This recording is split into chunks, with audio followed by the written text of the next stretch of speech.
Good morning, thriving warriors. Okay, Google, what is the date?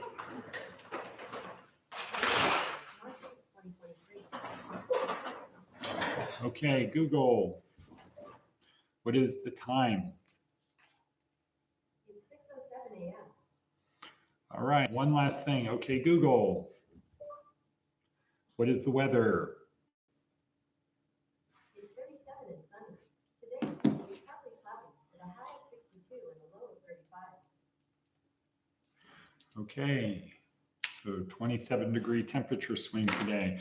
All right, so here we are once again at Department of Career Services, where our goal is simple: to help you get from point A to point B on your journey to success, to a life of meaning and purpose. We do that through a series of breadcrumbs. This is the first breadcrumb right here, this motivational video, but down below in the description are all of the other breadcrumbs, the link to our online course, Neuroscience-Oriented Approach to Success, to the motivational video I watched to prepare for this. Good morning, Diana. Good morning, Charlene. To the Jordan Peterson short, Daily Stoic short, Jack Rowland, Baraka Church. Let's see, TED Talk today is about the reticular activating system, week 2, day 3 in our course. Services we provide: housing, clothing, food, hygiene, etc. All of those things are down below. So please look in the description, click on the links, spend about an hour a day doing this during your idle time. When you're just driving, when you're sitting someplace, when you're thinking, rather than listening to TikTok or just regular YouTube, just do this. Okay, so moving right along. So we have a theme of the day, but before we get into that, let's get ourselves primed and ready to go. Put on our proverbial virtual metaphorical seatbelt, strap it on. And I think that would be kind of a thing to actually do, is imagine you're putting a seatbelt on, pull it tight, snug around your waist, because that means, tells your brain you're going on a ride, you're going someplace. Okay, so we've got that, got our coffee. Good cracker. Pen, our book to write with. So I'm now doing 1 page per day. The book is bigger, 1 page per day instead of 2. All right, so theme of today, you want to get from point A to point B, it's simple. Become exceptional at one thing. Rather than being kind of good at a lot of things, or average at most things, become exceptional at one thing and then accentuate that in everything you do. Okay, become exceptional at one thing. Everybody can become exceptional at one thing. It's probably easier to become exceptional at one thing than it is to be mediocre at all things. And it starts as a mindset, starts as a thought in your head. All right, next, our attitude of gratitude. Ask yourself the question, what am I so happy and grateful for right now? So actually, let's frame it this way. Write down the sentence, I'm so happy and grateful now that blank, and then ask yourself, what am I so happy and grateful for now? What is it I'm so happy and grateful for? Okay, my first thought is it's Wednesday, which means Baraka Church, 6:30. Everybody is invited. There's some Bible quotes. This is about the story of Jacob in Genesis. Okay, so as you're writing, what is it that you're so happy and grateful for? I will tell you the Bible quotes. Okay, Genesis chapter 25, 19 to 34, and then chapter 27, 1 through chapter 28:5. So all of chapter 27 and chapter 28 up to verse 5. So it's a story about Jacob, Isaac, Jacob, his brother, deceit, etc. So we're going to learn about that today from Dennis at 6:30. We'll have a little break when this is over. Okay, next. Let's just quickly talk about TED Talk for today, week 2, day 3, reticular activating system. So Monday we learned about neurons, what they are, how they work, what their purpose is. Let me shift this over a little bit this way, what their purpose is. 2 is, yesterday was about neurotransmitters, endorphins, dopamine, serotonin, oxytocin, the 4 good ones that have to do with pleasure and happiness, that control us and drive us, and then cortisol. So that was Simon Sinek yesterday. Today, we're going to learn about the reticular activating system, which is a bundle of neurons about the size of your little finger at the top of your brainstem. That, as you learned today, are constantly scanning all information available to us. That means we can see it, hear it, smell it, taste it, touch it, feel it. Our senses can become aware of it.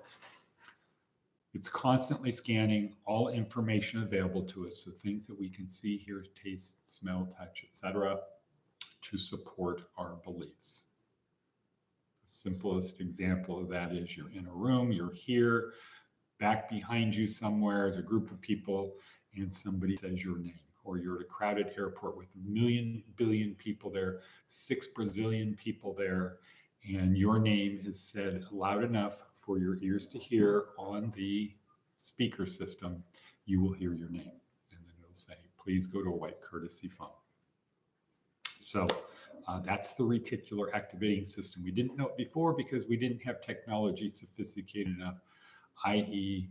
fMRI machines, to be able to detect that. So today is learning about the RAS, how it works, and how we can use it, how we can program it to dial in who we need to be right now to discover the 2 questions that we fundamentally want to know. Who am I, and why do I behave as I do?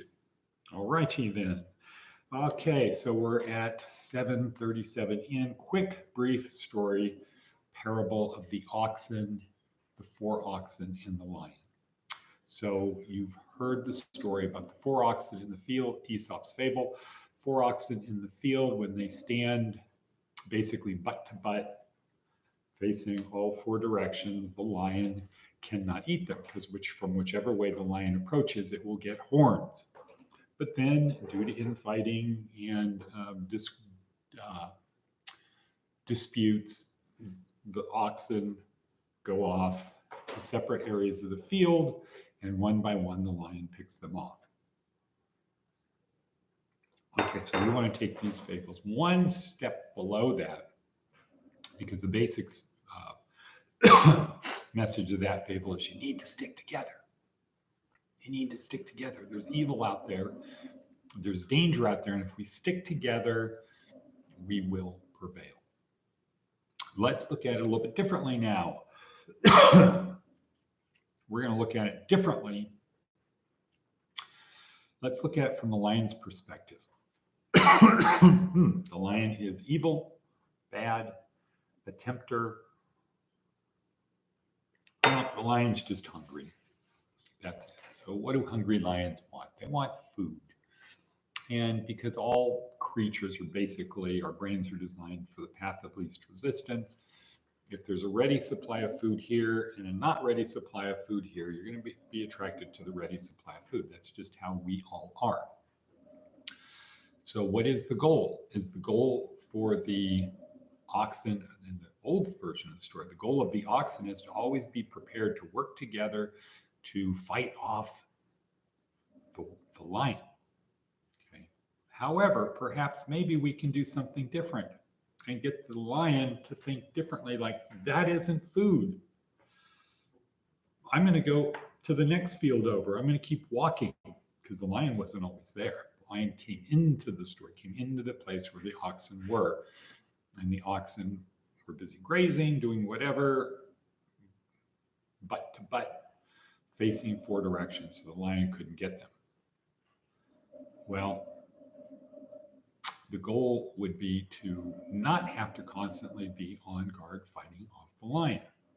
So how do you do that? Well, one approach, probably not the best approach, would be to get the lion to say, we're your friend. We're not food. We're not your prey. Probably not a good idea because, like we learned with the scorpion, a lion is a lion. It's a carnivore and it's going to eat. So maybe a better way is to get the lion to figure, there's easier food over there somewhere else. Maybe these 4 oxen need to sort of wherever the lion is, they kind of start creeping over towards the lion, pushing the lion away because the lion can't get them. It'll try, but no matter what it does, it's going to face the horns of 1 or more lions. First one lion, then the other lions can come around, or another lion can come and attack. And it gets to be a lot of effort for the lion, not any return. And so perhaps the attitude of the oxen should be, there's a lion. Let's go towards the danger. Let's not ignore the danger and put ourselves in this little cocoon of safety. Let's not do that. Let's move towards the danger to get the danger to move away from us. All right, so we're 11:32 in. Moving right along, Seth Godin. Seth always has something better to say. This one is about a deal's a deal. A fundamental building block of civilization is the understanding that contracts matter. Okay, so this is an important thing for those of you who feel niceness is weakness, or you're not supposed to be able to trust anybody. If you trust somebody, you're going to get burned. No, this is the opposite of that. This is, if you can't be trusted, if your word is not your bond, if a deal is not a deal, then you're not going to get very far. So you can have a belief. You can't trust people. When something happens, it's going to trigger that. So you're going to act. So your behavior is going to be in a way that is not trustworthy. The outcome is going to be not trust. You're not going to get what you want, and that's going to reinforce your fundamental belief that you can't trust people. You're never going to do business with me. I can't trust you. You're going to try to screw me. Okay, that's the belief. Something happened. There's an opportunity to do something with somebody. Okay, well, I can't trust them. Cortisol, etc. Yes, Barb. Hi, Ed. I'm sorry to in the morning. Charles is acting strange. Okay, well, I'm doing my podcast. Let me call you in 5 minutes, okay? Okay, thank you so much. Bye. Or go see Charlene. Charlene, maybe you can go see what's up with Barb and Charles. Okay, so I can't trust you.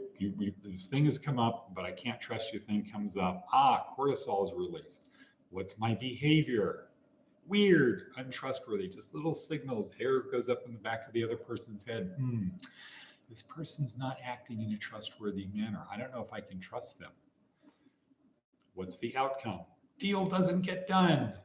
Supports the fundamental belief that you can't trust people. Okay, so that's contracts matter. Regardless of whether someone is on the current political spectrum, from the Alinksy to Mrs. Things can be understood to work better if the boss, the vendor, the client, and the freelancer all consistently do what they said they would do, regardless of who has the power or clout, especially them. Okay? Especially then. Hustlers and con artists can try to cloud the discussion by bringing in irrelevant and emotional arguments, but we can come back to a simple understanding. If 2 independent entities without coercion agree to legally transfer effort or assets without harming others, that agreement should be honored. A deal is a deal. It's a moral obligation, but it turns out that it's also the most effective way to have things work in the long haul. Centuries ago, everywhere, and in some places still, People and organizations with power can simply decide not to honor a contract or agreement. Yeah. Stealing time, labor, or other irretrievable assets is stealing. And theft isn't a sustainable way to grow a society. Okay, wrapping it up. Go to the table. Think of yourself as a craftsman building a table.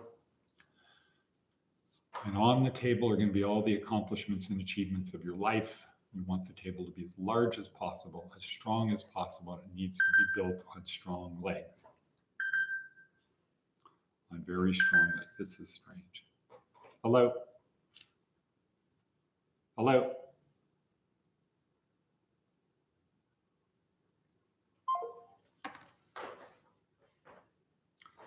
Okay, on very, very strong legs.